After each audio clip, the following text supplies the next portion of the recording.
अब सरस्वती कौन है? ब्रह्मा जी मोहित किस पे हुए? तो सुनो, जैसे कई बार आप जब श्रृंगार करती हो मैया अपना, तो आप जब अपने आप को दर्पण में देखती हो तो कई बार आप इतनी सुंदर लगती हैं अपने को कि आप अपने से मोहित हो जाती हैं। आज मैं कितनी सुंदर लग रही हूं, ऐसा होता है कभी कभी? बोलो हाँ। होता है।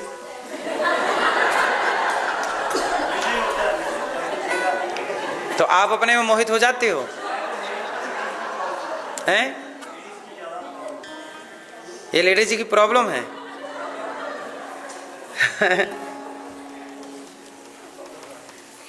अच्छा, कई बार आप अपने नॉलेज में मोहित हो जाते हो। वाह, मैं इतना जानता हूं, वाह मेरे पास इतना ज्ञान है। ये क्या हो जाना है? अपने रूप पर स्वयं मोहित, अपने पे ही मोहित हो गए। ऐसा होता है कि नहीं? कई बार अपने नॉलेज पे आप मोहित हो जाते हो। वाह मेरे पास इतना ज्ञान, वाह मैं इतना बोल पाया, मैं इतना कर पाया, मैं इतना समझा पाया, समझ पाया। जैसे आप अपनी बुद्धि पर मोहित हो जाते हैं, नहीं हो जाते? मैं भी अपनी बुद्धि पर मोहित हो जाता हूं, आप अपने स्वरूप में मोहित हो जाते हैं। ऐसे ब्रह्मा जी अपनी बुद्धि पर मोहित हो गए। उस बुद्धि का नाम सरस्वती है, ना कि सरस्वती का अर्थ के वो अपनी बेटी पर मोहित हो गए कि बेटी से ब्याह कर लिया, ऐसा नहीं। जैसे कई बार आप अपने स्वरूप पर मोहित हो जाते हैं, कई लोग अपने ज्ञान पर, अपने बुद्धि पर, अपने विवेक पर, अपने कॉन्फिडेंस पर मोहित हो जाते हैं, ऐसे ही उस ज्ञान को भी तो सरस्वती कहते हैं आपके। जैसे लता जी, अब जैसे लता जी को सरस्वती कहा गया कि लता जी अपने आप में एक सरस्वती देवी हैं। अब लता जी ने कोई बहुत सुंदर गीत गाया, और जब लता जी ने अपने गीत स्वयं सुने तो उन्हें, अरे कितना अच्छा मैं गा रही हूं, मतलब वो अपने ही गीत पर, अपने ही आवाज पर मोहित हो गई। ऐसा हुआ? कई बार होता है, मैं इतना अच्छा। ऐसे ही अपनी वाणी में जैसे लता जी मोहित हो गई, और जो उनकी वाणी है उस वाणी का नाम है सरस्वती। नहीं, लोग कहते कि इनके कंठ में तो सरस्वती जी बैठी हैं।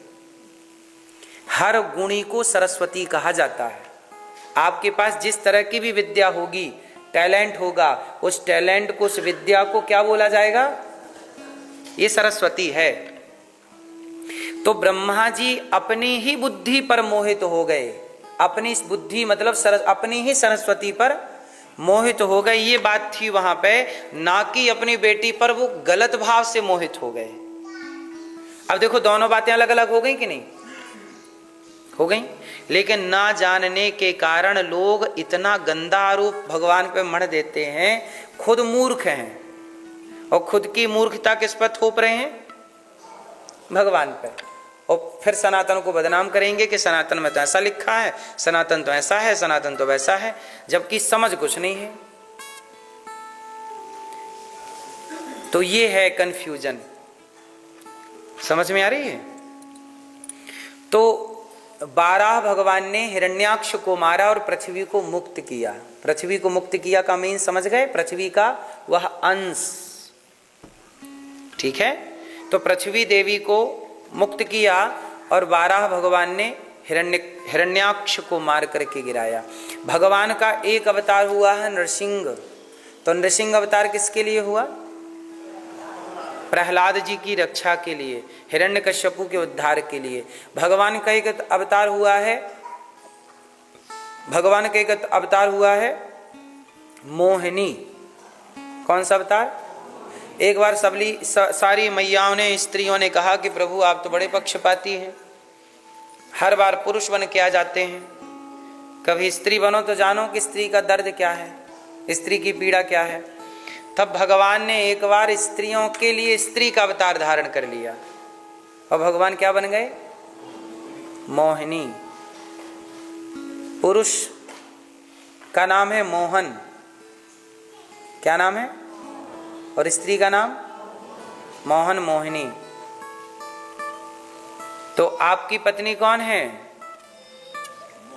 मोहिनी अवतार, मतलब वो भी एक नारायणी है, नारायण ही है, वो भी भगवान का क्या है? इसलिए पत्नी को क्या मानते हैं? पत्नी को क्या मानते हैं?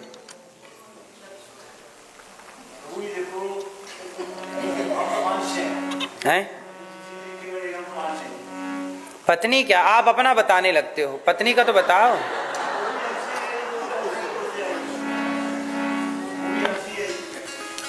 पुरुष भी ईश्वर का रूप है और स्त्री भी ईश्वर का रूप है, अंश कह रहे हैं, ये भी सही है। तो स्त्री को भी अपने से कम नहीं समझना चाहिए, ये बात हम कहना चाहते हैं कि यदि पुरुष नारायण हैं तो स्त्री भी नारायणी है, यदि पुरुष मोहन है तो स्त्री भी मोहिनी है। ठीक है? तो स्त्री भी भगवान का एक अवतार क्या हुआ है? मोहिनी। तो आपकी पत्नी उस ईश्वर के उस अवतार की दृष्टि से देखना चाहिए कि आपके लिए ही भगवान ने आपकी इस पत्नी का अवतार लेकर आपके सम्मुख हैं, इस भाव से। तो गृहस्थ में रहकर भी भगवान को कण कण में देखना चाहिए। तो भगवान का एक अवतार हुआ है स्त्री। अच्छा, एक अवतार भगवान का हुआ है राम और एक अवतार हुआ है कृष्ण। टोटल इस तरह से कितने अवतार हैं? 24 अवतार हैं। एक बार क्या हुआ, वेद व्यास जी ने 17 पुराण लिखे। नारद जी ने कहा मैं दासी पुत्र था, भगवत कृपा से ब्रह्मा पुत्र बना। वेद व्यास जी ने 17 पुराण लिखे पर शांति नहीं मिली। तब वेद व्यास जी ने नारद जी से कहा कि बताइए शांति कैसे मिलेगी। तब कहा भागवत जी की रचना कीजिए, तब आपको शांति मिलेगी। और नारद जी ने जब भागवत जी की रचना की तो अपार शांति का अनुभव हो गया। अच्छा, यहाँ पर एक बात समझने की है कि वेद व्यास जी ने महाभारत से अपने भागवत जी की शुरुआत की। कहाँ से शुरुआत की? महाभारत। अब आप लोगों से सवाल शुरू होंगे, अब महाभारत किसकी गलती से हुआ? महाभारत क्यों हुआ? किसकी गलती थी? उत्तर दो।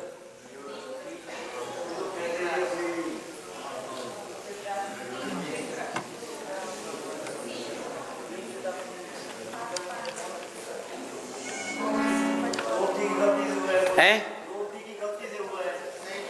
द्रौपदी की गलती से।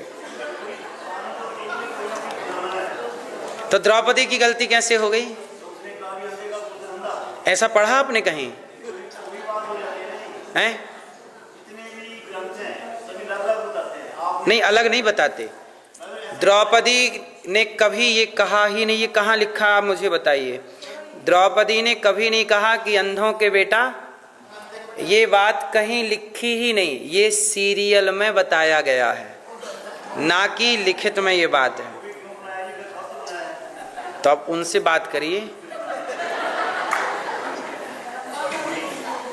अब द्रौपदी जी जब आपको मिलेंगी पूछेंगी कि सियाटल में बैठ के हम ही गलती कह रहे थे, हमारी साड़ी हमारी उतरी, लाज हमारी लूटी। जिसने लाज लूटी आपको वो गलत नहीं लग रहा है दुशासन, लेकिन आप तो द्रौपदी को गलत कह रहे हैं।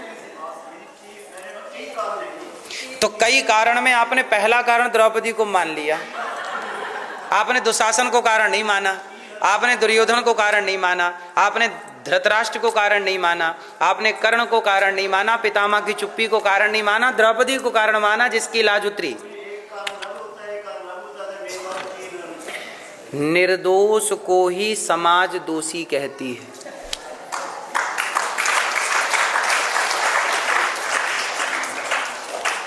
निर्दोष को क्या कहा जाता है? सीता जी निर्दोष थीं पर समाज ने दोषी करार दिया। ऐसे ही उस समाज का ही एक हिस्सा आप हैं।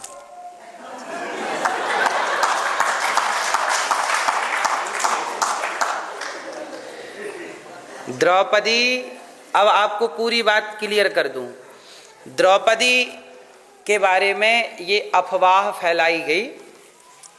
देखो, हम आपके बीच में आए हैं ना, बिल्कुल सटीक आपको समझाएंगे और आप महाभारत पढ़िएगा।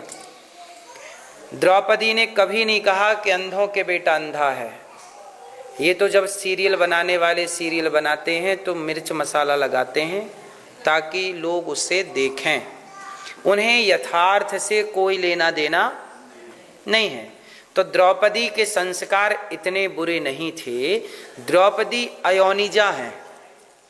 कौन है द्रौपदी? अयोनिजा मतलब किसी माता की योनि से प्रकट नहीं हुई। वह द्रौपदी कौन है? साक्षात वह भी लक्ष्मी है। है ना। हमारे यहाँ बेटी पैदा होती है क्या बोलते हैं? तो द्रौपदी अग्नि से प्रकट हुई हैं। कौन है ये?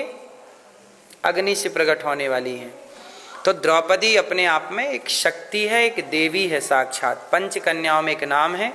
द्रौपदी के संस्कार इतने बुरे नहीं हो सकते कि वो किसी अपने देवर का मजाक उड़ाते हुए कहें कि अंधे का अंधा। अंधे का मजाक मतलब मजाक किसी अंधे का उड़ाना, ये द्रौपदी के संस्कार नहीं हो सकते। इसलिए ये बात आपने जो सुनी है इसे डिलीट कर दीजिए। ये सुना ही गलत है। अब सही क्या है वो सुनिए। द्रौपदी ने जब दुर्योधन गिरा, वो दिल्ली इंद्रप्रस्थ थी, वहाँ आया दुर्योधन और सुंदर से राजभवन महल देखे विश्वकर्मा जी ने बनाए थे।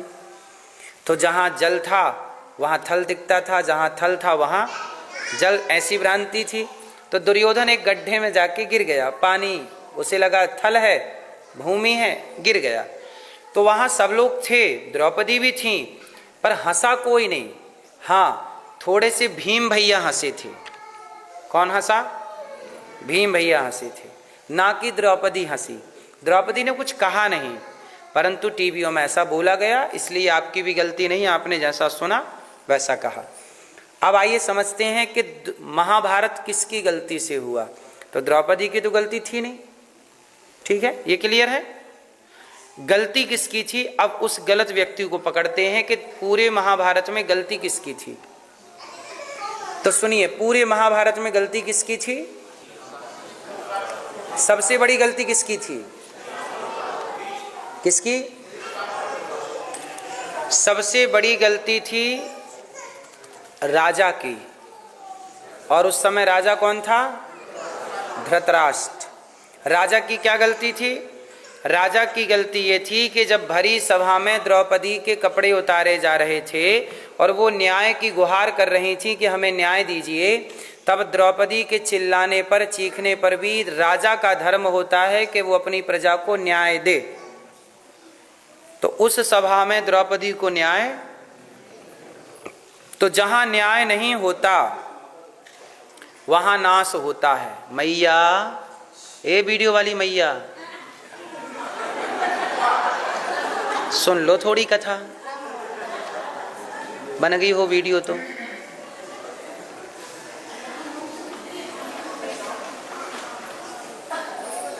कभी अगले संडे आना तो 1 घंटे वीडियो बनाना।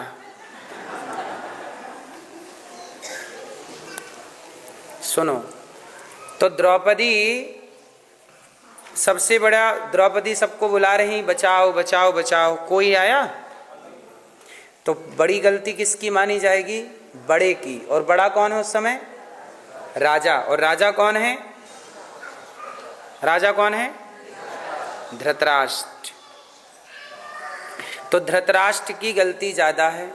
पूरे महाभारत में धृतराष्ट्र की गलती है। क्यों?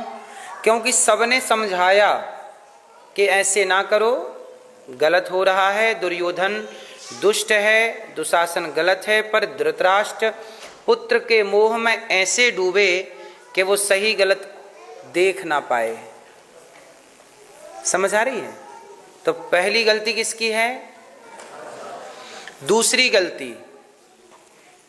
गलती है दुर्योधन की, क्योंकि वो तो दुष्ट है ही, वही तो पूरा खेल फसाद की जड़ है। तीसरी गलती है कर्ण की। किसकी गलती है? क्यों गलती है? अब कर्ण क्यों गलत हैं ये आप लोग बताइए फास्ट, फिर हम बताएंगे। कर्ण की क्या गलती है?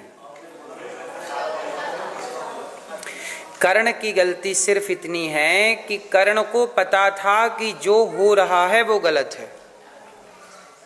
भाई दुर्योधन से तो उम्मीद नहीं है कि वो इतना जान पाए कि ये सही है और ये गलत है, पर कर्ण से उम्मीद है। कर्ण को ये पता था कि ये गलत हो रहा है, पर जान कर भी कर्ण उस गलत को रोकने की बजाय आज्ञा दे रहे हैं कि कपड़े उतार दो। कर्ण कौन है? मित्र हैं। किसके? दुर्योधन के। और मित्र का धर्म होता है कि जब मेरा मित्र गलत रास्ते पर जाएगा तो मेरा धर्म है कि मैं अपने मित्र को उस गलत रास्ते से रोकूं, ना कि उसके गलत में उसका साथ दूं। कैसा मित्र होना चाहिए? गलत में साथ देने वाला या गलत से रोकने वाला? कैसा मित्र होना चाहिए? अब रोकने वाले यदि कर्ण होते और रोक देते कि मित्र ये गलत है और रुक जाता दुर्योधन, तो महाभारत टल जाता कि नहीं? बोलिए। इसका मतलब ये हुआ कि आप जब नहीं रोकते गलत को तब महाभारत जैसी चीजें घटती हैं समाज में। इसलिए कर्ण की भी गलती है सबसे। और कौन गलत है? जैसा कि आपने कहा कि भीष्म पितामह की गलती है। अच्छा, पितामह की क्या गलती थी? पितामह क्या थे? चुप थे। चुप रहना भी गलत है। इसलिए कहता हूं जहां बोलने की जरूरत है वहां जरूर बोलना चाहिए, और जहां चुप रहने की जरूरत है वहां जरूर चुप रहना चाहिए।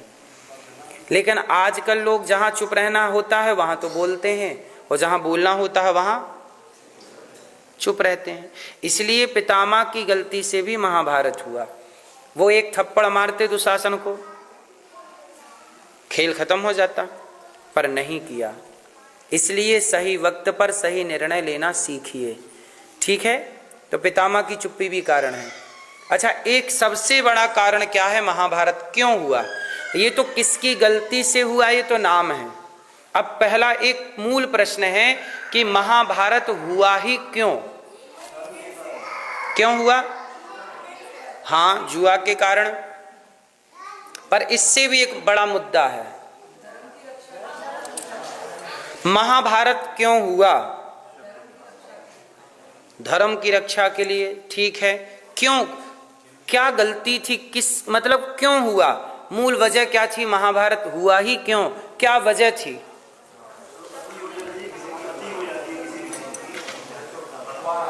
हाँ, मूल कारण है महाभारत इसलिए हुआ, झगड़े होते ही 3 कारणों से हैं। झगड़े का कभी कोई चौथा कारण नहीं होता। झगड़े का कारण पहला क्या है? जड़। जड़ किसे कहते हैं? जड़ता मतलब मूर्खता। मूर्खता को कहते हैं जड़ता। जड़, ये कितना जड़ आदमी है। जड़ मतलब मूर्ख। तो या तो झगड़े का पहला कारण है जड़, दूसरा है जोरू। जोरू मतलब समझते हैं? जोरू समझते हैं? जड़, जोरू और जमीन। झगड़े की जड़ 3, जड़, जोरू और। तो अब महाभारत के युद्ध में महाभारत क्यों हुआ? जमीन के विवाद के कारण। भगवान कृष्ण क्या बोले दुर्योधन से? पांडवों को 5 गांव दे दो। क्या दे दो? यदि ये 5 गांव दे दिए होते तो जुआ हुआ था, उसके बाद भी महाभारत नहीं होता। पर क्यों महाभारत हुआ कि पांडवों को दुशासन दुर्योधन ने क्या नहीं दिए? यदि जमीन दे देते तो महाभारत नहीं होता। मतलब मूल वजह है बंटवारा। क्या वजह है? किसका बंटवारा? जमीनी विवाद।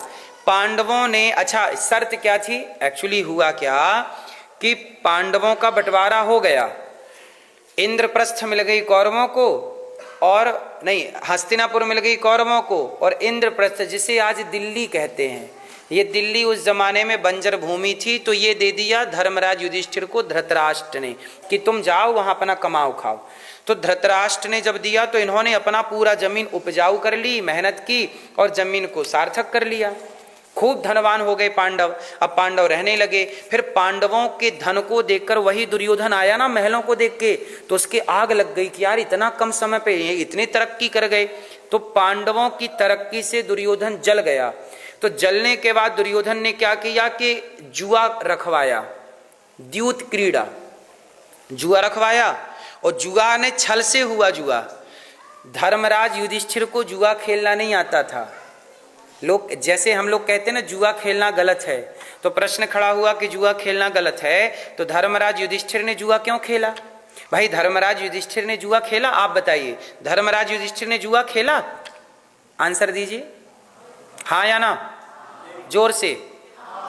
अच्छा एक बात बताइए, सेनापति ने आज्ञा दी सेना को, अटैक, आक्रमण, सेनापति ने सेना को आज्ञा दी आक्रमण, और सेना ने जाके आक्रमण किया और मार डाला। अब वो जितने लोग मारे गए उस मरने वालों का जो पाप है वो सेना को लगेगा कि सेनापति को? इसलिए सेना कभी दोषी नहीं होती। इसलिए सेना कितनों को भी मार डाले वो कभी दोषी इसलिए नहीं होती क्योंकि वो सेनापति के आज्ञा का पालन करती है। अब ये सेनापति को देखना होता है कि वो दोषी हैं या निर्दोष हैं। वो कौन है, दोषी है या? इसलिए सेना को पाप नहीं लगता। तो अब जैसे उदाहरण से परशुराम जी को उनके पिता ने, जमदग्नि जी ने आज्ञा दी, जाओ माता का सिर काट के ले आओ। परशुराम जी के पिता ने परशुराम जी को आज्ञा दी कि जाओ, तुम्हारी माँ सरोवर में पानी भरने गई है, अभी तक लौटी नहीं, जरा देख के आओ क्या चल रहा है। तो वहां पे देवता मतलब गंधर्व गंधर्वियां दोनों पानी में नहा रहे थे, क्रीड़ा कर रहे थे, जल क्रीड़ा, गंधर्व और गंधर्वी, स्त्री पुरुष। तो जो परशुराम जी की माता थी ना वो देखने लग गई, वो नहा रहे थे, पति पत्नी रहे होंगे, वो देखने लग गई। तो परशुराम जी को भेजा कि तुम्हारी माँ अभी तक पानी लेने गई है, आई नहीं, जरा देखो। तो परशुराम जी गए, देखा, कहा पिताजी माँ तो वहां पे गंधर्व गंधर्वियों का नृत्य देख रही हैं, जल क्रीड़ा देख रही हैं। अच्छा जाओ तुम अपनी माता का सिर काट के ले आओ। परशुराम जी गए और परशुराम जी ने माँ को ऐसे पकड़ा, तलवार मारी और माँ का सिर काट दिया, और सिर काट के ले आए।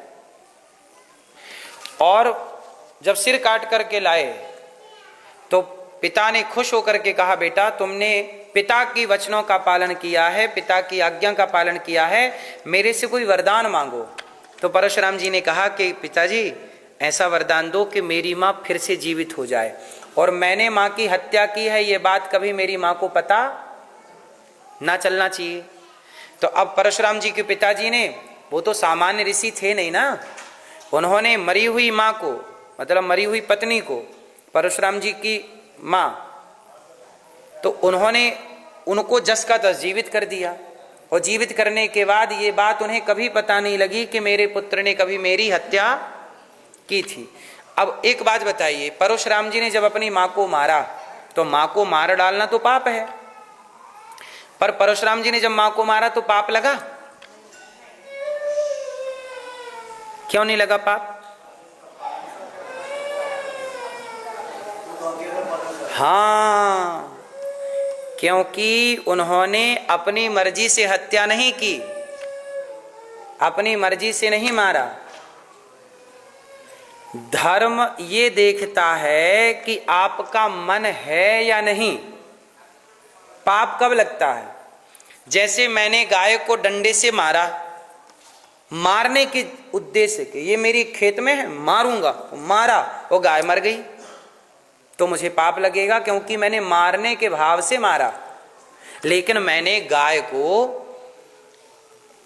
एक तरफ खाई थी और गाय किनारे किनारे चल रही थी, और गाय का जरा पांव फिसलता तो खाई में गिर के मर जाती, तो मैंने गाय को हल्का सा डंडा इसलिए मार दिया सामने से कि गाय खिसक के किनारे आ जाए, और जैसी डंडा मारा तो गाय मर गई। अब गाय मर गई, अब बताओ वो पाप लगेगा गौ हत्या का कि नहीं? यहां गौ हत्या का पाप नहीं लगेगा क्योंकि गाय को मारना मेरा भाव नहीं था। जैसे आप गाड़ी चलाते हैं सड़क पे, और कई बार आपकी गाड़ी के नीचे बिल्ली आ जाती है, कुत्ता आ जाता है, या खरगोश आ जाता है इत्यादि, और वो मर जाता है। अब आप बताइए, क्या उस बिल्ली को मार डालना क्या आपकी मंशा थी, उद्देश्य था? नहीं था। लेकिन आप चला रहे थे, अचानक आ गई और वो मर गई। तो जब आपका मन नहीं था मारने का, उद्देश्य नहीं था मारने का, भाव नहीं था, तो आपको उस हत्या का पाप नहीं लगेगा। तो धर्म, देखो यहां ये बातें धर्म की हैं, ये बातें अमेरिका की नहीं है। धर्म क्या कहता है? धर्म ये देखता है कि आपका मन क्या है, किस मन से आपने काम किया, वो मनोदशा। ऑस्ट्रेलिया का ये कानून है, ऑस्ट्रेलिया में ये संविधान में है कि यदि आपने मार दिया किसी को और आपने उसको मारने का मन नहीं था तो वहां आपको सजा नहीं होती। ये ऑस्ट्रेलिया का कानून है, पर ये हर जगह के कानून में नहीं है। पर ऑस्ट्रेलिया में ये कानून है कि वहां पे यदि आपने किसी को मारा है तो पहले वो पूछेंगे कि आपने क्यों मारा। यदि मारने की ठोस वजह है, आपने जानकर मारा है, कोई उद्देश्य है मारने का, तब तो आप पे मर्डर का केस चलेगा। पर आपने मारा और उद्देश्य था नहीं, भाव था नहीं, आपने एक थप्पड़ ही मारा था और सामने वाला मर गया, तो वहां सजा नहीं होगी, क्योंकि वहां मार देना उस उद्देश्य था ही नहीं। समझ आ गई? अब ये बात सारी मैं क्यों बता रहा हूं? क्योंकि अब मैं धर्मराज युधिष्ठिर के जुआ के बारे में आपको बताना चाहता हूं कि धर्मराज युधिष्ठिर ने जो जुआ खेला, वो जुआ क्यों खेला? क्योंकि हुआ क्या कि दुर्योधन ने बुलाया कि धृतराष्ट्र से कहा कि पांडवों को बुलाओ, पांडवों को बुलाया। फिर धर्मराज युधिष्ठिर को धृतराष्ट्र ने कहा कि भैया ए धर्मराज यहाँ आओ बेटा। क्या है पिताजी? बेटा मेरे पुत्र की इच्छा है कि तुम जरा जुआ खेल लो मेरे बेटे के साथ। धर्मराज युधिष्ठिर बोले पिताजी जुआ तो मेरे से आता नहीं है, मैंने तो कभी जुआ खेला नहीं। नहीं बेटा वो मेरी इच्छा, मेरा, तुम मुझे पिता मानते हो ना, तो तुमने अपने बाप की बात का कभी उल्लंघन तो किया नहीं। मैं तुम्हारा बड़ा पिता हूं ना, ताऊ जी हूं, तुमने मेरी बात का कभी उल्लंघन नहीं किया, तो आज मत करो और मैं चाहता हूं कि तुम थोड़ा जुआ खेल लो। तो धर्मराज युधिष्ठिर ने जुआ नहीं खेला, उन्होंने अपने पूज्य पिताजी की आज्ञा का पालन किया। और पालन क्यों किया? क्योंकि आज तक उन्होंने अपने बाप की आज्ञा का कभी उल्लंघन किया ही नहीं था। तो आज्ञा चाहे सही हो, अब जैसे ये आज्ञा भी तो गलत थी ना कि जाओ माता का सिर काट के ले आओ, तो परशुराम जी बोल सकते थे माता का सिर पिताजी मैं नहीं काट सकता, लेकिन पिता की आज्ञा थी तो पिता की आज्ञा पूरी करने के लिए काट दिया और बाद में जुड़वा भी दिया। तो हमारे सनातन में अपने से बड़ों की आज्ञा का पालन कहा गया। इसलिए लोग कहते हैं ना धर्मराज युधिष्ठिर इतने धर्मात्मा थे तो जुआ क्यों खेला? अरे आपको जानकारी पूरी होनी चाहिए। धर्मराज युधिष्ठिर ने जुआ नहीं खेला, उन्होंने केवल अपने पूज्य पिताजी, पिताजी मतलब ताऊ जी की आज्ञा का। यदि जुआ खेलना आता तो एकाध दाव तो जीतते। इसका मतलब धर्मराज को जुआ खेलना नहीं आता। अब नहीं आता। उसी जुआ में क्या हुआ कि जो दुर्योधन, वो शकुनी था, शकुनी ने जो पासे बना रखे थे वो शकुनी के पिता के हड्डियों के पासे थे, वो शकुनी के इशारों पे चलते थे, वो सिद्ध पासे थे। तो सारे पैंतरे जीतता गया शकुनी और दुर्योधन, और धर्मराज युधिष्ठिर ने सारी संपत्ति जो अपनी दिल्ली की, दिल्ली मतलब इंद्रप्रस्थ, इंद्रप्रस्थ का सारा धन, इंद्रप्रस्थ का सारा धन कहां लगा दिया? दाव पे लगा दिया। खुद को दाव पे लगा दिया, पांडवों को दाव पे लगा दिया, अंत में किसे दाव पे लगाया? द्रौपदी को दाव में लगा दिया। अब जब द्रौपदी को दाव में लगाया और साड़ी आड़ी उतारी गई और अपमान हुआ, जब सब कुछ हो गया, तब द्रौपदी ने शाप देना चाहा। मैं शाप देती हूं। जैसे शाप की बात कही तो धृतराष्ट्र बोले बस द्रौपदी रुक जाओ, रुक जाओ, रुक जाओ, शाप मत दो। ऐसा है कि जो तुम्हारे पतियों ने हारा है, जो मेरे पुत्रों ने जीता है, जाओ बेटी मैं तुम्हें सब वापस करता हूं, तुम्हारे पांडवों की आजादी वापस करता हूं, मैं तुम्हारे जो जीता है मेरे बेटे ने। डर गए ना धृतराष्ट्र, क्योंकि द्रौपदी सामान्य महिला नहीं थी, शाप दे के अभी नष्ट कर देती। तो धृतराष्ट्र डर गए। जा बेटा मैंने सब कुछ दे दिया। जब सब कुछ वापस, मतलब जो जीता था वो सब धृतराष्ट्र ने क्या कर दिया।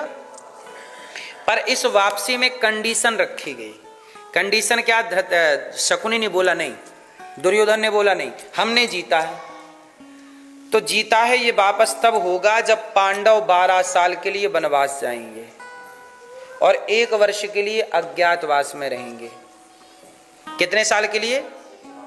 12 साल वनवास और 1 वर्ष अज्ञातवास में रहेंगे।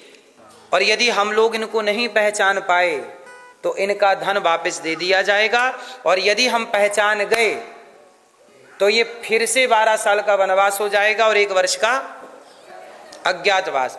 इस शर्त के साथ ये बात बन गई और पांडव 12 साल का वनवास पूरा कर रहे हैं, 1 वर्ष का अज्ञातवास पूरा किया। जब 12 साल और 1 वर्ष का अज्ञातवास पूरा हुआ और जब आए और जब पांडवों ने कहा कि अब आप हमारा धन लौटाइए, अब हमारा इंद्रप्रस्थ, तब धृतराष्ट्र ने मना कर दिया। यहां से झगड़ा चालू हुआ।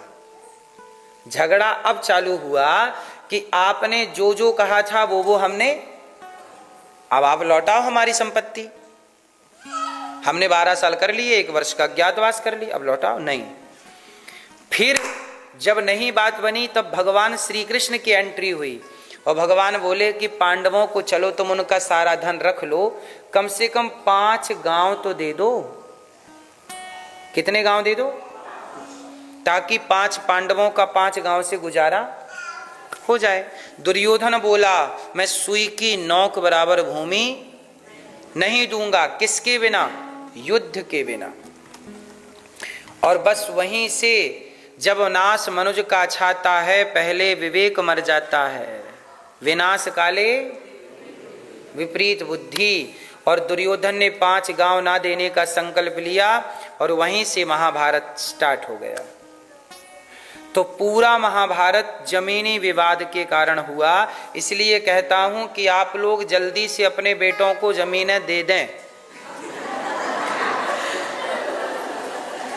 थोड़ी सी अपने पास बचा लें बुढ़ापे के लिए, और फटाफट बेटों को सौंप दें, ये तुम्हारी भैया, अपना खाओ पियो मौज करो। क्योंकि यदि तुम बिना बांटे टें हो गए तो फिर बच्चे लड़ जाएंगे और आपस में ही मर जाएंगे। आप पहुंचोगे तब तक है कि बेटा पहुंच चुका होगा साथ में, पिताजी में आ गए लड़के, आप बांट नहीं पाए तो मैं ही आ गया, अब बांटो। इसलिए टाइम रहते ही अपना बांट दो।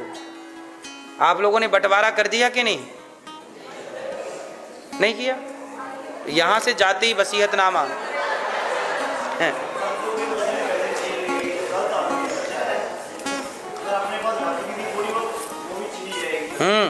पर थोड़ी सी रख लेना अपने पास, इसी बहाने बादाम का हलवा मिलता रहेगा कि जमीन है।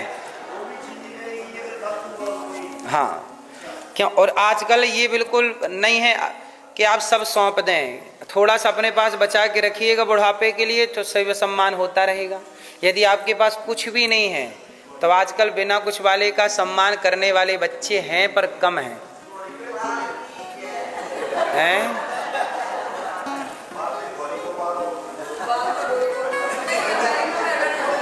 सही है।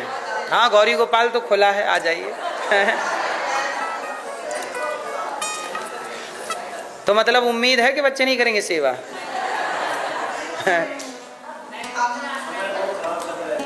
समय खराब इसलिए चल रहा है क्योंकि समय को आप लोगों ने खराब बना दिया है, संस्कार ना दे दे के बच्चों को। अमेरिका में तो उम्मीद नहीं है बच्चे करेंगे, तो टाइम नहीं है किसी के पास।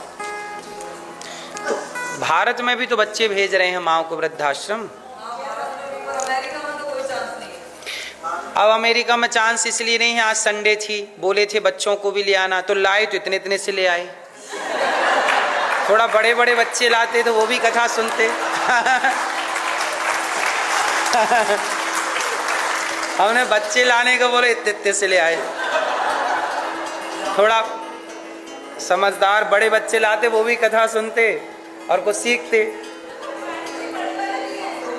हाँ, जो लाए हैं उनका धन्यवाद। इसलिए अपने बच्चों को सत्संग से जोड़िए। थोड़ा सा टाइम, यदि आपके बच्चे कथाओं से जुड़ गए, यदि आपके बच्चे कथा सुनने लग गए, तो आपके बच्चे संस्कारी रहेंगे, वो आपके साथ विश्वासघात नहीं करेंगे। और यदि संस्कार क्या है? देखो, कुछ चीजें ना माँ बाप सिखा सकते हैं, कुछ चीजें गुरु सिखाते हैं। हर चीज माँ नहीं सिखाती ना, हर चीज बाप नहीं सिखा सकता। एक सीमा है कि आप क्या क्या सिखा सकते हैं। इसलिए हमारे यहाँ गुरु, अब क्या कुंती ने संस्कार नहीं दिए अर्जुन को? दिए। पर ये बताओ, अब महाभारत में अर्जुन क्या कह रहे हैं कि मैं युद्ध नहीं लड़ूंगा। महाभारत में अर्जुन क्या बोले? मैं नहीं लड़ूंगा। उस समय उनकी मां उनको नहीं समझा सकती, कुंती। उस समय उन्हें एक गुरु की आवश्यकता है। उस समय अर्जुन भटक गए हैं। और जब भटके हुए अर्जुन को कौन मिला? गुरु, मतलब कृष्ण। तो जब कृष्ण ने भगवत गीता सुनाई तो भगवत गीता ने प्रेरणा दे दी कि बेटा भागना नहीं है, कर्म करना है, लड़ना है। और फिर अर्जुन लड़े।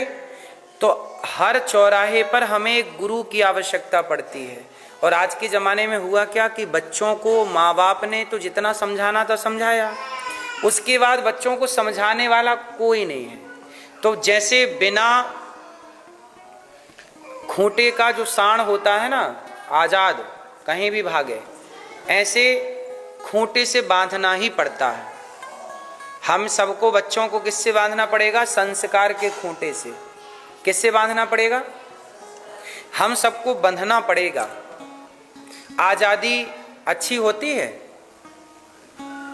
आजादी अच्छी है कि बंधन अच्छा है? जोर से। क्या अच्छा है, बंधन की आजादी? जोर से।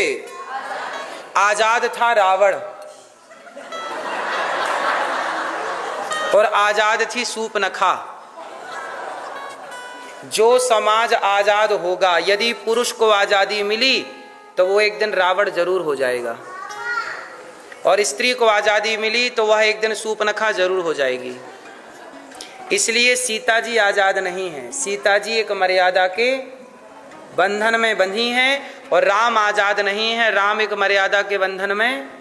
इसलिए आजाद, रावण आजाद है, किसी को भी चुरा के ले आता है। तो आपको भी आजादी चाहिए? आपकी आजादी आपको रावण ना बना दे तो कह दे। और जितने आजाद हैं अमेरिका में देख लो, उनके लक्षण रावण जैसे हैं। सही है गलत है? और जितने आजादी स्त्रियां होंगी, आजादी वो सूपनखा है, किसी को भी जाके आई लव यू कह देती है।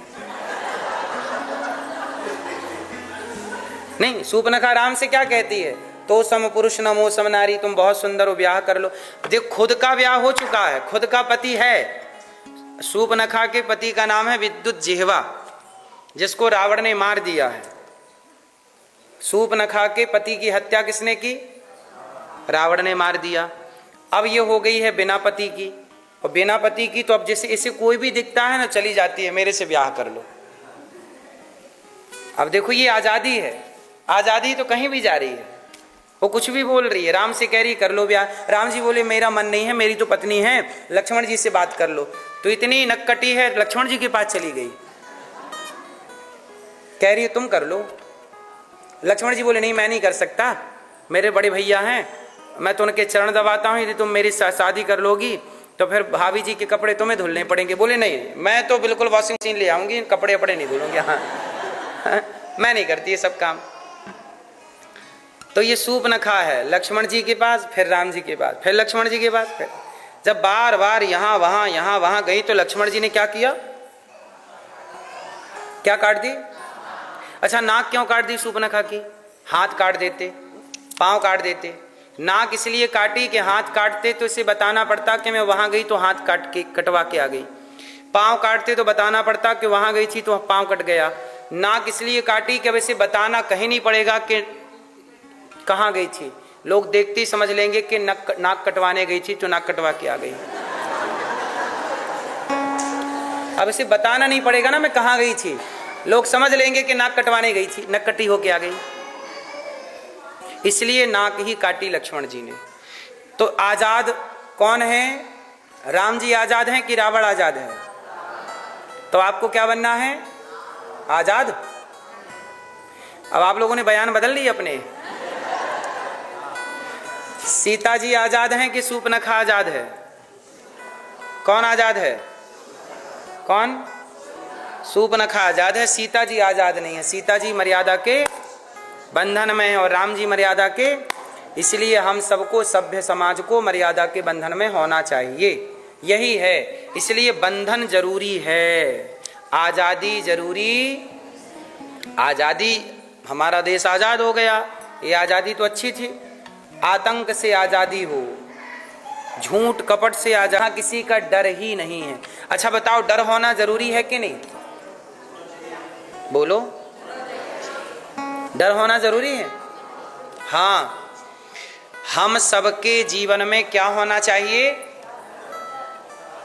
इसलिए डरना चाहिए। किससे डरना चाहिए?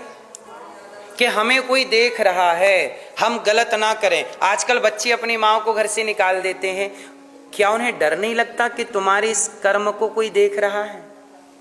आजकल बहू अपनी सास को भोजन नहीं देती भरपेट, तड़पती रहती है सास, तड़पती रहती है अपनी माँ। क्या तुम्हारे ईश्वर तुम्हें डर नहीं लग रहा कि कोई तो हमें देख रहा है हमारे इस व्यवहार को? थोड़ा तो डर होना चाहिए कि ईश्वर हमें देख रहे हैं, कोई हमें देख रहा है 24 घंटे। यदि आदमी को डर होता ना, सच बता रहा हूं, यदि लोगों को ईश्वर का डर होता तो कोई बेटा अपनी माँ को वृद्धाश्रम ना भेजता। लोग भेज इसलिए रहे हैं क्योंकि आज लोगों को भगवान का डर नहीं है। अब ये बताओ, जो छोटे छोटे बच्चियों के साथ, अभी एक 13 साल की लड़की के साथ 25 लोगों ने रेप किया। 13 साल की बच्ची के साथ कितने लोगों ने रेप किया? और वो होटल में बिकती रही। 25 लोगों ने रेप किया, 25-30 लोगों ने। अब बताओ, वो रेप करने वालों को क्या ये डर नहीं था कि हमें कोई देख रहा है? फाइनल वो बच्ची बाद में मर गई। क्या उन्हें डर नहीं था कि कोई देख रहा है? यदि उन्हें ये डर होता कि मुझे कोई देख रहा है तो क्या वो ये गलत काम करते? इसलिए कहता हूं, सबको ईश्वर का डर होना चाहिए कि भाई हमें तो देखो, मुझे तो बड़ा डर लगता है, मुझे तो इस बात का डर लगता है कि देखो हमें भगवान देख रहे हैं, क्योंकि हमें ईश्वर के घर जाना है मर के, हम क्यों गलत काम करें। अब देखो, गौरी गोपाल आश्रम में हजारों भक्त भोजन करते हैं। अब वहां भोजन में सबको दाल चावल सब्जी रोटी, जो चावल होता है ना, वहां बासमती चावल मिलता है सबको, एक सी अच्छी क्वालिटी का चावल, अच्छी क्वालिटी का दाल, लगभग 85 से 90 रुपए किलो का चावल वहां हम भक्तों को सबको निःशुल्क 30,000, ये देखो भक्तों को भोजन मिल रहा है ना, अच्छी क्वालिटी का। हम चाहें तो 35-40 रुपए किलो का भी चावल मिलता है। भारत में कितने रुपए किलो का चावल मिलता है? 40 रुपए किलो का भी है, 50 रुपए किलो का भी है, 60 रुपए किलो का भी है। पर सबसे अच्छा चावल कौन सा होता है बताइए? बासमती। तो गौरी गोपाल जी की रसोई में बासमती का चावल मिलता है। आप कभी आके चेक कर सकते हैं, जब 1 साल बाद आएंगे तो भी बासमती मिलेगा, और 1 साल पहले आए होंगे आप में से कोई और चेक किया होगा तो भी बासमती ही रहा होगा। क्वालिटी से कोई समझौता नहीं। अब आप ये बताइए कि मैं ये सब क्यों कर रहा हूँ? 30-40 रुपए किलो का चावल भी यदि भक्तों को दूं, फ्री में तो मिल रहा है सबको, तो 40 रुपए का किलो क्यों नहीं, 90 रुपए का किलो क्यों? इसलिए क्योंकि मुझे ईश्वर देख रहे, मुझे डर है। मुझे क्या है? किसका डर है? ईश्वर का। ये डर इस बात का है कि जब मैं मर कर के जाऊंगा, भगवान पूछेंगे कि अनिरुद्धाचार्य बता, अतिथि कौन होता है? आप लोग बताइए, अतिथि कौन होता है? अतिथि देवो, हमारे यहाँ अतिथि भगवान होता है। और ये बताइए, भगवान के लिए अच्छी चीज होनी चाहिए कि घटिया चीज होनी चाहिए? आपके घर कोई मेहमान आता है, आपके गुरुजी आ जाएं, मेहमान आ जाएं, तो आप उन्हें अच्छी चीज खिलाते हैं कि घटिया चीज खिलाते हैं? अच्छी से अच्छी। तो जब गौरी गोपाल में आप सब मेहमान, आप सब अतिथि आएंगे, तो मुझे आपको अच्छे से अच्छा खिलाना होगा, क्योंकि आपके रूप में ही तो भगवान आते हैं, अतिथि ही तो भगवान हैं। तो मुझे डर है, मुझे क्या है? मुझे डर है कि मुझे ईश्वर, देखो ये भक्त लोग खड़े हैं, ये सब लाइन पे क्यों खड़े हैं जानते हैं? ये रोज की लाइन है, पर डे 12 महीने 30,000 लोग भोजन करते हैं। आपसे मेरी प्रार्थना है, कल का भोजन आप जरूर करवाइएगा, कि आपकी ओर से हजारों भक्तों को जो भोजन गौरी गोपाल में बट रहा है, थोड़ा थोड़ा आप सहयोग करते हैं ना, तो भोजन हो जाता। देखो मैं आप लोगों से भिक्षा मांग मांग कर सेवा करता हूँ, और ईमानदारी से करता हूँ, क्योंकि मुझे इस बात का डर है कि मुझे भी कोई देख रहा है। वो लोग गलत करते हैं जिन्हें ये डर खत्म हो जाता है कि मुझे तो कोई नहीं देख रहा। तो गौरी गोपाल की रसोई, गौरी गोपाल आश्रम में हजारों संत भोजन करते हैं। कोई भी संत आओ, देखो ये गौरी गोपाल आश्रम में गौशाला है, ये गाय की सेवा होती है, सैकड़ों गौ माता हैं। गायों को हम नित्य, गायों के लिए एक ट्रॉली चारा लाते हैं, भूसा लाते हैं, और नित्य गायों की सेवा होती है। ये गौरी गोपाल गौशाला की गौ माता हैं, नंदी हैं, गाय हैं, सबकी सेवा प्रॉपर। आपसे मेरी प्रार्थना है कि आप भी गायों के लिए एक ट्रॉली चारे का सहयोग जरूर करें, यदि कर सकते हैं तो, कि कल का चारा गौ माता आपकी ओर से खाएंगी, कल का भोजन गाय आपकी ओर से करेंगी। गौरी गोपाल आश्रम में एक बार यहीं की कोई एक ये बहनें, मतलब विदेशी लोग भी आते हैं ना, जो गोरे लोग होते हैं, उन लोग भी गायों की सेवा करते हैं। गायों को रोटी, केला, चारा, एक ट्रॉली चारा आप दे सकते हैं गाय को, कि कल का एक ट्रॉली चारा आपकी ओर से। अच्छा देखो, गौरी गोपाल आश्रम में ना बेटे अपनी माँ को घर से, ये देखो ये हजारों संत लोग लगे हैं लाइन में, ये सब वो संत हैं जो फुटपाथ पर रहते हैं। इन संतों का भोजन करा सकते हैं कि कल का भोजन आप कराएंगे संतों को, कल की रोटी आप बंटवाएंगे, कल का भोजन आप यदि देंगे तो बड़ी हेल्प हो जाएगी, बड़ी मदद हो जाएगी। यदि ईश्वर ने इस योग बनाया है तो कल संतों की सेवा जरूर करिएगा। ये सारी सेवाएं गौरी गोपाल में निरंतर की हैं। मैं यहां बैठा हूं तो भी वहां सब सेवाएं, अभी वहां रात के बज रहे होंगे ना, अभी भारत में रात के 1 बज रहे होंगे, अभी वहां भी भोजन चल रहा है रात के 1 बजे। ये देखो हमारी ये वो वृद्ध माएँ हैं। आप में से कोई भक्त माँ को नाश्ता करा देता है। किसी भक्त ने कहा कि आज समोसा हमारी तरफ से माँ को नाश्ते में, किसी ने कहा हमारी तरफ से भोजन। आप भी माँ को, ये सब वो माएँ हैं जिनको बच्चों ने घर से निकाल दिया है। हम इन माँओं की ऐसी सेवा करते हैं जैसे अपनी माँ की सेवा करते हैं, और इन माँओं को हम वही खिलाते हैं जो हम स्वयं खाते हैं। क्योंकि यदि भेद करेंगे तो ईश्वर हमसे जवाब नहीं मांगेंगे कि अनिरुद्धाचार्य तुमने भेदभाव किया। इसलिए हम डरते हैं कि हमें हर बात का जवाब किसे देना है। मैं सदा के लिए इस धरती पे अमर होके तो आया नहीं। आप लोग अमर होके आए हैं, हमको एक दिन मर के जाना पड़ेगा। और जब मर के जाएंगे तो बताओ, अच्छा ये बताओ, यहाँ की गवर्नमेंट आपको हिसाब मांगती है कि नहीं? लेखा जोखा, इनकम टैक्स लेती है? जब यहाँ की सरकार आपसे हिसाब मांगती है तो जब मर के जाओगे तब ईश्वर की अदालत आपसे हिसाब नहीं मांगेगी कि क्या करके आए हो बताओ। देखो ये माँ है ना, ये जो जिनको मैं भोजन करा रहा हूँ, ध्यान से देखिए। अब ये माँ इस धरती पे नहीं है। ये माँ मेरे पास थी, इनको देखो मैं अपने हाथ से खिलाता। इनके 3 बेटे हैं, ये पंजाब की माँ है, इनके 3 बेटे थे। इन माँ को अचानक ना सिर में कोई दर्द हुआ, हम लोग तुरंत हॉस्पिटल ले गए। तो 15 दिन तो मैया हॉस्पिटल में वेंटिलेटर पर थी। फिर अचानक जानते हैं हम लोगों को डॉक्टर ने बोला कि अब इनका टाइम पूरा हो गया है, आप ले जाइए। वो ब्रेन हेमरेज कुछ होता, क्या होता है, हाँ वही हो गया था। तो डॉक्टर ने बोला कि अब ये सांसें नहीं बचेंगी, आप ले जाइए। तो हमने इनके बेटों को फोन लगाया, बारी बारी से 3 बेटे थे। भैया तुम्हारी माँ आखिरी सांस ले रही हैं, आ जाओ, माँ को ले जाओ और अपना अंतिम दर्शन करो, सेवा कर लो। 3 बेटे थे, तीनों ने बारी बारी मना कर दिया। हमारे पास फोन मत लगाइए, हमें सूचना मत दीजिए, हमारे लिए माँ मर चुकी है। तब हम लोगों ने माँ का इलाज भी कराया, लाखों रुपए इलाज में लगे, वेंटिलेटर पे कई दिन रहीं। फिर माँ को लाए और माँ की सेवा की। सारी जिंदगी ये दास अनिरुद्ध आप लोगों से भिक्षा मांग मांग कर माँ को नाश्ता, माँ को भोजन, माँ का इलाज निःशुल्क, और वही इलाज जिस हॉस्पिटल में कभी जरूरत पड़ने पर हमारी अपनी जन्म देने वाली माँ हॉस्पिटल में जाती है, उसी प्राइवेट हॉस्पिटल में इन माँओं का भी इलाज होता है। कोई भेद नहीं। हर माँ के कमरे में एसी लगी। हमारी बहन आई है, मैया जी आई हैं, आपने देखा माँ को? आप में से कितने लोगों ने गौरी गोपाल की सेवाओं को देखा है? देखा है? हर माँ के कमरे में एसी लगी है, हर माँ के कमरे में एसी है, हर माँ के लिए समय पे दवाई है, समय पे भोजन। आप कभी आएंगे ना, क्या है कुछ चीजें मैं कह नहीं सकता। देखो ये माँओं के कमरे की व्यवस्थाएं हैं, सब माँओं के अपना अपना बेड है, सबकी अपनी अपनी व्यवस्था। ये वो माएँ हैं जिनके माँओं के बच्चे, माँ की मृत्यु हो जाती है तो बच्चे लेकर नहीं जाते, अंतिम दर्शन नहीं करते। हम आप लोगों से भिक्षा मांग मांग कर इन माँओं की सेवा करते हैं। आप लोगों से मेरी यही प्रार्थना है कि आप भी इन माँओं का सहारा जरूर बनिएगा।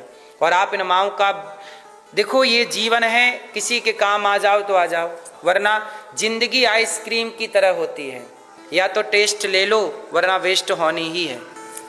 जिंदगी कैसी है? आइसक्रीम की तरह, या तो उसका टेस्ट ले लो वरना क्या होगी? वेस्ट हो। ये जीवन है, अनिरुद्धाचार्य है। इन हाथों से मैं चाहूं तो माँ के चरण दबाकर रोटी खिलाकर सेवा कर लूं, वरना ये हाथ मेरी यही उंगली, यही हाथ एक दिन चिता पे जलते हुए नजर आएंगे। आज नहीं तो कल, कभी ना कभी तो चिता पे जलेगा शरीर। तो हम सबका शरीर एक दिन चिता के काम आना है। इसलिए जीते जी यदि आप और हम किसी के काम आ गए तो ये जीवन की सबसे बड़ी उपलब्धि है। क्या है जीवन की सबसे बड़ी? इसलिए आप भी अपने आप को माँओं की सेवा, अब सोचिए गौरी गोपाल आश्रम में माँओं की सेवा तो चल रही है, आप भी इन माँओं के लिए सहयोग करिए, और करने योग्य हैं तो करिए। गौरी गोपाल आश्रम में अभी मैं एक विद्यालय बना रहा हूँ मैया जी, एक ऐसा विद्यालय जहाँ, ये देखो विद्यालय का काम चल रहा है, एक ऐसा विद्यालय जहाँ पर 5 से 7 हजार बच्चे पढ़ेंगे। और पढ़ेंगे कैसे? निःशुल्क, जहां बच्चों को शिक्षा भी दी जाएगी और संस्कार भी दिए जाएंगे। अब मैं ये विद्यालय क्यों बना रहा हूं? मेरा क्या फायदा है? मेरा फायदा केवल इतना है कि मेरे भारत के बच्चे शिक्षित तो हों पर संस्कारी हों। आजकल बच्चों में क्या नहीं है? संस्कार। अभी आपने देखा कि हमारे अपने भारत में कुछ बच्चों ने वो धरना प्रदर्शन किया था, उसमें प्रधानमंत्री जी के लिए गालियां दी। देखो, प्रदर्शन करना अच्छा है, आपका अधिकार है, अपने अधिकार की लड़ाई सबको लड़नी चाहिए, पर आप किसी को माँ की, बहन की गाली दें और आप किसी को अभद्र भाषा में, इससे ये पता चलता है कि आप शिक्षित तो हैं पर आप संस्कारी नहीं हैं। इससे पता क्या चलता है कि आप शिक्षित तो हैं पर क्या नहीं है? और ये संस्कारहीन समाज ना माँ बाप के लिए सही है, ना समाज के लिए सही है, ना देश के लिए सही है। इसलिए हमें ऐसी समाज तैयार करनी चाहिए जो शिक्षित भी हो और साथ में क्या हो? संस्कारी। तो गौरी गोपाल गुरुकुल देखो ये चल रहा है, इसमें 175 बच्चे पढ़ रहे हैं।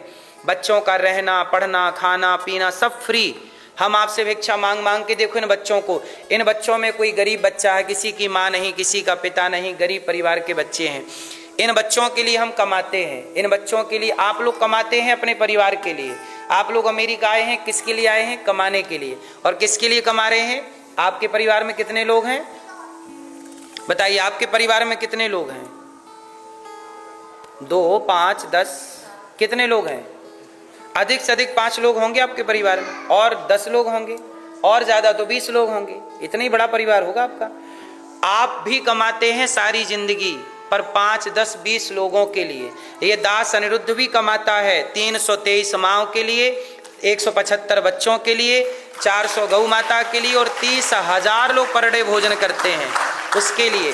और अभी हम एक विद्यालय बना रहे हैं जहां 5 से 7 हजार बच्चे पढ़ेंगे, निःशुल्क CBSE बोर्ड की शिक्षा रहेगी। ये विद्यालय का काम चालू है, नींव डल रही है। आप भी इस विद्यालय के निर्माण में यदि योग्य हैं तो थोड़ा थोड़ा सहयोग अवश्य करें। आप सबसे सहयोग मांग कर ही ये दास ये सब कार्य करता है। पिछली बार आप लोगों के पास हम आए थे, आप लोगों ने सहयोग किया था, तब ये विद्यालय का काम शुरू नहीं हुआ। आप लोगों ने सहयोग किया तो विद्यालय का काम शुरू कर दिए। अब विद्यालय का काम शुरू तो हो गया है, इसे आगे बढ़ाने के लिए आपका सहयोग चाहिए। और इसके साथ साथ जब ये विद्यालय बन जाएगा 2 साल के अंदर, आज 2026 चल रहा है, 2026 चल रहा है, 27, 28, 2029 की शुरुआत, मतलब 28 में ही जुलाई आ जाएगी। तो 28 की जुलाई से ही यहाँ 5 से 7 हजार बच्चों के एडमिशन शुरू हो जाएंगे और पढ़ाई चालू हो जाएगी 2 साल के अंदर। इतनी तेजी से काम कर रहे हैं। हजारों बच्चों को शिक्षा निःशुल्क मिलनी चाहिए। शिक्षा बताइए निःशुल्क होनी चाहिए कि नहीं? अमेरिका में तो शिक्षा निःशुल्क है, भारत में शिक्षा निःशुल्क नहीं है। तो हम चाह रहे हैं कि भारत में भी शिक्षा नहीं। यदि हम कमा सकते हैं, मेरे कमाने से कोई बच्चा पढ़ सकता है, तो पढ़ा लेना सही है कि गलत है? इसलिए अच्छा, आप लोग जो सहयोग करते हैं, तो सहयोग करना आप जो करते हैं वो पाप है कि पुण्य है? क्या है बताइए? यही है पुण्य। जब हम मरते हैं तो हमारे शरीर में, अच्छा ये बताइए, परिवार कहाँ तक का साथी है? परिवार कहाँ तक का साथी है? शमशान तक। आपका परिवार कहाँ तक साथ देगा? शमशान तक। आपका शरीर कहाँ तक साथ देगा? चिता तक। चिता तक शरीर साथ देता है, शमशान तक परिवार साथ देता है। आगे की यात्रा में साथी कौन है? जो आपने पुण्य किए होंगे वही पुण्य हमारा साथ देता है। इसलिए आप लोग अपने जीवन में जरूर पुण्य करिए। और मुझे लगता है किसी को रोटी देना, किसी को शिक्षा देना, किसी को सहारा देना, यही सबसे बड़ा क्या है ये। तो आप भी जरूर थोड़ा थोड़ा पुण्य करना सीखिए। $1 भी यदि आप निकालना सीखेंगे कि गौरी गोपाल $1 मैं रोज निकालूं और महीने का $30 करके रोज में गायों के लिए, गौरी गोपाल में संतों के लिए, गुरुकुल में पढ़ रहे 175 बच्चों के लिए, इतना भी आप सहयोग निकालेंगे तो बहुत बड़ी हेल्प होगी। हम सबको मिलजुल कर ही सब कार्य करना होता है। ईश्वर देखो अर्जुन को निमित्त बनाए। महाभारत तो होता, पर निमित्त किससे बनाए? अर्जुन को। सीता माँ की खोज तो होनी ही थी, पर निमित्त किसे बनाए? हनुमान जी को। लक्ष्मण जी की संजीवनी आनी ही थी, निमित्त किसे बनाए? हनुमान जी को। ऐसे ही भगवान को ये सब कार्य करने ही हैं, पर वो निमित्त कभी आपको और कभी हमें बना लेते हैं। कार्य सब भगवान का है, करते वही हैं, वो हमें और आपको क्या बना लेते हैं? निमित्त बना लेते। इसलिए मेरी आपसे प्रार्थना है कि आप भी इन गौरी गोपाल की सेवाओं से जुड़िए। कुछ भक्तों के नाम सुन लेते हैं जिन्होंने, आप में से किसी ने माँओं के लिए, किसी ने अखंड रसोई के लिए, किसी ने गौ माता के जल के लिए, किसी ने चारे के लिए, किसी ने विद्यालय के निर्माण के लिए, कुछ एक ट्रॉली ईंट का, किसी ने सीमेंट का, जो सहयोग किया है। पीछे कार्यालय में आप नाम लिखा सकते हैं और नाम सुनते हैं। पुनः 2-4 लोगों से प्रश्न लेकर फिर प्रश्नोत्तरी करेंगे। आओ ऐसे दानवीर महापुरुषों का नाम श्रवण करते हैं जिन्होंने अपने धन को धर्म से जोड़ा है, इन सेवाओं से जोड़ा है। आप भी इन सेवाओं से अपने आप को अवश्य जोड़िए। नाम श्रवण करते हैं। राधे राधे। चाहे आपसे एक क्वेश्चन है मेरा कि क्या हम लोग इस लायक हैं कि एक दिन कम से कम हम बच्चों के लिए नाश्ता का प्रबंध कर सकते जो मात्र $151 है?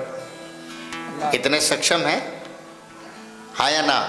और बताओ। तो अगर हम इतने भी सक्षम हैं तो महाराज श्री प्रत्येक दिन 30,000, उन बच्चों को हम अलग करके बात कर रहे हैं जो अननोन पर्सन लोग हैं, जिनको महाराज जी बिल्कुल नहीं जानते, और उनके लिए अगर समर्पित भाव से कार्य कर सकते हैं तो क्या हम लोग इतने लायक नहीं है कि कम से कम हम, आप देखिए वो करेक्ट अमाउंट है, अगर उसको आप इंडिया के और वहाँ पर जो बोर्ड पर लिखा है और यहाँ जो डॉलर में उस मैच करके बनाया गया है। अक्सर जब चीज़ें होती हैं तो लोग काम कुछ और होता है और यहाँ के हिसाब से डॉलर